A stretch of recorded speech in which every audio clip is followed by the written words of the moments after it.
সাশ্রয়ী দামে চাল পাচ্ছেন ৫৫ লাখ পরিবার। খাদ্যবান্ধব কর্মসূচির আওতায় মাত্র ১৫ টাকা কেজি দরে মাসে ৩০ কেজি চাল পাবেন তারা। খাদ্য ও ভূমি উপদেষ্টা আলী ইমাম মজুমদার জানিয়েছেন, ১৭ আগস্ট থেকে সারা দেশে এই কর্মসূচি চালু হয়েছে। আগে যেখানে উপকারভোগীর সংখ্যা ছিল ৫ লাখ, এবার তা বেড়ে দাঁড়িয়েছে ৫৫ লাখ। শুধু রংপুর বিভাগেই এই সুবিধা পাচ্ছেন ১০ লাখ পরিবার। ৬ মাস ধরে চলবে এই কর্মসূচি।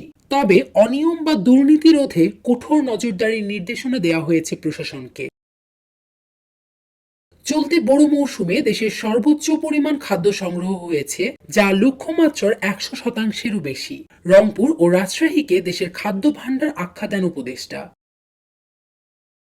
হিলি স্থলবন্দরে চাল আমদানির প্রসঙ্গে তিনি বলেন, দেশের উৎপাদন ও যোগান পর্যাপ্ত থাকলে আমদানির প্রয়োজন নেই। তবে যারা আমদানি করেন তারা অনেক সময় কেবল নিজেদের লাভের জন্য করেন, জাতীয় চাহিদার কথা ভাবেন না। দেশে চালের বাজার স্থিতিশীল রাখতে সরকার কঠোর অবস্থানে রয়েছে। প্রয়োজনে নতুন আবেদন গ্রহণ করে আমদানি বাড়ানো হবে। যে কোনো মূল্যে বাজার নিয়ন্ত্রণে রাখা হবে।